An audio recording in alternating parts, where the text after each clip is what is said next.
दिल्ली में मुख्यमंत्री थी सुषमा स्वराज जी और प्याज की कीमतों की वजह से एक वक्त पर उनकी सरकार गई थी।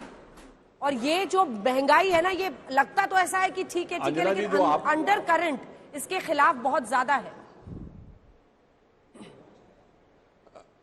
जो आपने बोला वो बहुत अच्छा पॉइंट आपने पॉइंट आउट किया अंजना जी। मैं इसका एक दूसरा विश्लेषण देना चाहता हूं। पहले मैं संजय जी की बात में कुछ संशोधन कर दूं। ये भारत सरकार नहीं कह रही है कि हम 5वीं बड़ी अर्थव्यवस्था हो गए मान्यवर, ये इंटरनेशनल मॉनेटरी फंड कह रहा है, IMF, जहां डॉक्टर मनमोहन सिंह कार्य कर चुके हैं। तो मुझे नहीं लगता है कि आप डॉक्टर मनमोहन सिंह के संस्थान की प्रामाणिकता पर प्रश्न लगाएंगे।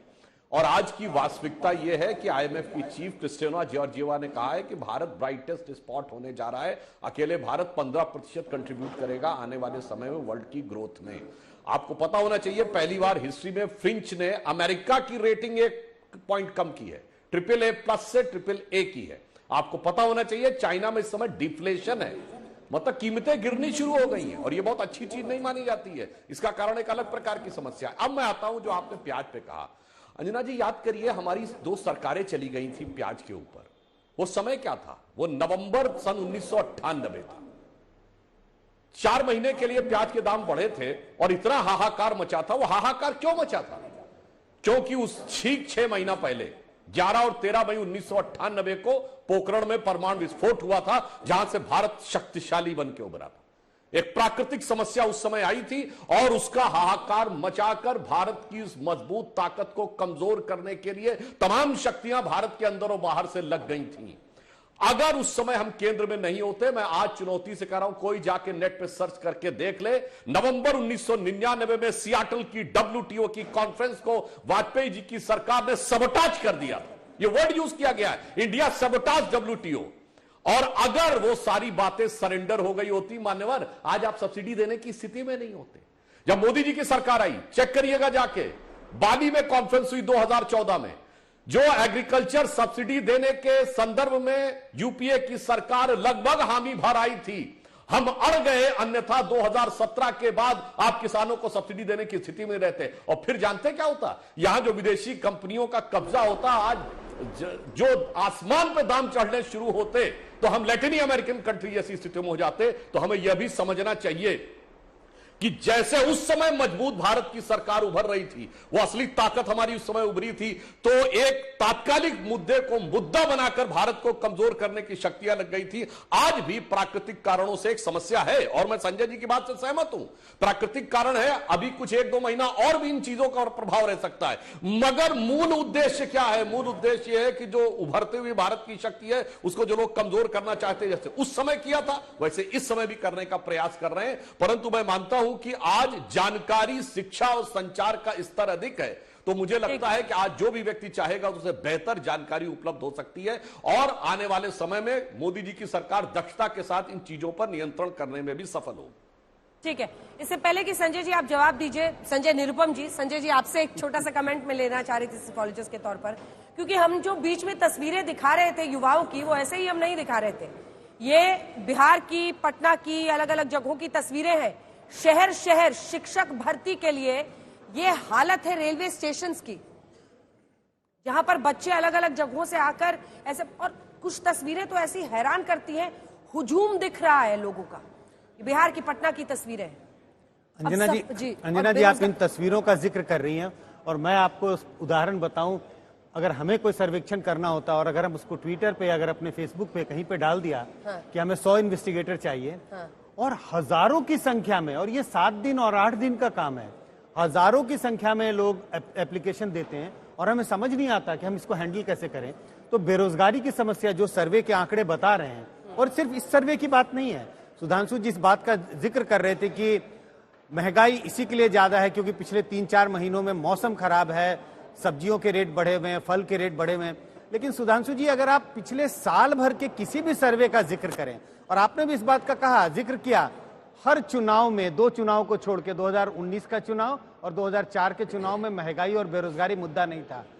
तो आप अपनी ही बात को एक तरह से काट रहे थे, क्योंकि अगर इस सर्वे की बात ना करें, हम पिछले साल 1.5 साल में जितने सर्वे हुए, दोनों बातें वो सर्वे पुष्टि करता है। प्रधानमंत्री मोदी की अगर छवि की बात करते हैं, उनकी पॉपुलैरिटी बरकरार है। सरकार के ओवरऑल काम की बात की जाती है, जो ये सर्वे भी बता रहा है, 60%, लगभग 59% लोग कहते हैं कि संतुष्ट हैं। सरकार के कामकाज से खुश हैं। लेकिन जहां बात होती है महंगाई की और बेरोजगारी की, उस पर सरकार के का जो प्रदर्शन है उसको लोग पॉजिटिव नहीं देखते हैं।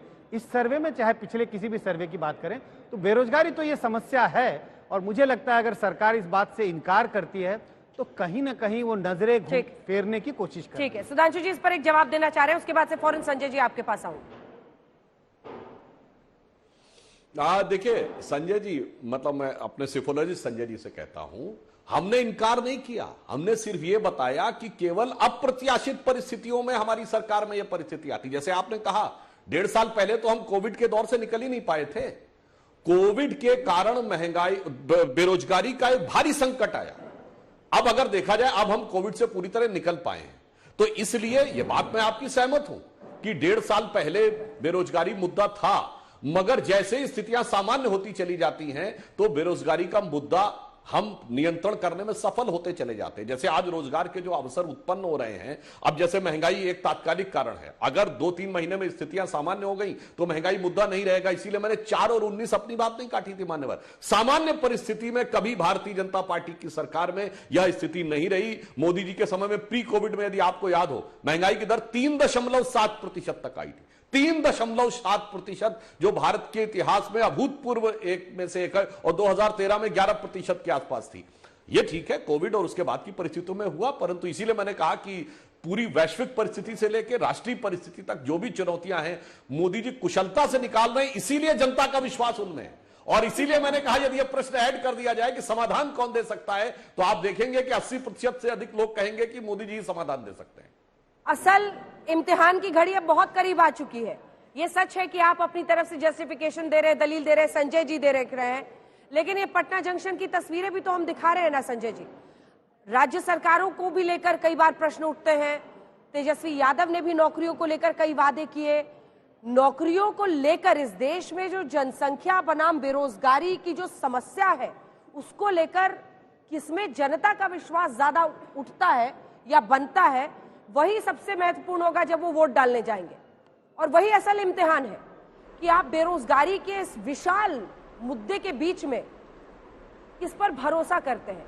लेकिन अब ये तस्वीरें दिखाने के बाद मैं संजय जी मणिपुर के मुद्दे पर एक बार आना चाहती हूँ, क्योंकि मणिपुर पर जो 2 प्रश्न हमने पूछे थे उसमें सुधांशु जी लोगों की राय स्पष्ट है। वो कह रहे हैं 44% कह रहे हैं कि आपको प्रेसिडेंट रूल लगाना चाहिए था, और उसके बाद दूसरे नंबर पर है 21% के आसपास, अगर मेरी याददाश्त सही है, एक बार दिखा दीजिए वो डेटा भी मणिपुर का। 21% लोग ये कह रहे हैं आपको मुख्यमंत्री हटाना चाहिए था। 25%, ये देखिए। नाकामी में भी केंद्र सरकार का सबसे ज्यादा 30%, 25% राज्य सरकार कह रहे हैं, और ये देखिए 21%, सही कहा मैंने, राष्ट्रपति शासन लगना चाहिए 44% कह रहे हैं, 21% कह रहे हैं आपको अलग अलग तुरंत बातचीत करके गुटों से आपको समस्या का हल ढूंढना चाहिए था। इस पर जवाब दीजिए मणिपुर पर। और ये सर्वे का टाइम भी सुन लीजिए सुधांशु जी, 15 जुलाई से 14 अगस्त यानी मॉनसून सत्र विपक्ष आपको मणिपुर पर घेर रहा था। सुधांशु हाँ, अब मैं आपको जवाब देता, मैं इसका जवाब दे देता हूं। जो आपने समय बताया अंजना जी, इसका उत्तर इसमें निहित है। पहली बात मैं कहना चाहता हूं, जो अन्य समस्याएं हैं, सरकार की कामकाज हो, महंगाई का विषय हो, अन्य विषय हो, इन सब चीजों पर जो जनता का अभिमत है वह उनके द्वारा अनुभूत है, यानी उन्होंने उस चीज को देखा है तब दिया है। मणिपुर पे जो है वो अनुभूत नहीं है, श्रुत है, यानी सुना हुआ है। क्योंकि मानी बात है, देश में आपने जितना भी 25,000 का सैंपल सर्वे लिया होगा तो उसमें मेरे विचार से बात पहुंचाने में विपक्ष सफल हुआ ना सांसद जी। पे आ रहा हूं मैं उसी बिंदु पे आ रहा हूं मैं उसी बिंदु पे आ रहा हूं। इसीलिए मुझे आज तक आश्चर्य है अंजना जी, मैं कई बार आपके कार्यक्रम में भी बोल चुका हूं, मुख्यमंत्री को डिसमिस करना चाहिए, राष्ट्रपति शासन लगाना चाहिए। ये टीवी चैनल पे आके क्यों बोलते हैं भाई, ये संसद में क्यों बोलते हैं? आज तक मणिपुर विधानसभा में अविश्वास प्रस्ताव का नोटिस क्यों नहीं दिया है विपक्ष ने? देना चाहिए ना। क्योंकि आपको पता है कि दिल्ली में आपने हल्ला मचाया है और यह वो टाइम था जब संसद का सत्र लगातार इस पर रुका था, जनता पे उसका प्रभाव पड़ा। पर आपको पता है कि मणिपुर की संवेदनशील स्थिति को जिस ढंग से संवेदना के साथ वहां की सरकार ने हैंडल किया है, आपकी स्थिति नहीं है कि आप वहां पर अविश्वास प्रस्ताव लाएं, अन्यथा आपकी स्थिति खराब हो जाएगी। वहां पे पता है, अन्यथा मैं बार बार कहता हूं, विनम्रता से कहता हूं, दृढ़ता से कहता हूं, केंद्र के खिलाफ अविश्वास प्रस्ताव लाते हैं। क्यों नहीं मणिपुर विधानसभा में आज तक विश्वास प्रस्ताव का नोटिस दिया? क्योंकि धरातल की स्थिति आपके मणिपुर के नेताओं को पता है, दिल्ली में हल्ला मचाना है और मणिपुर की स्थिति को लेकर अपनी राजनीति का मार्ग प्रशस्त करना है, संवेदनशीलता का रास्ता नहीं ढूंढना।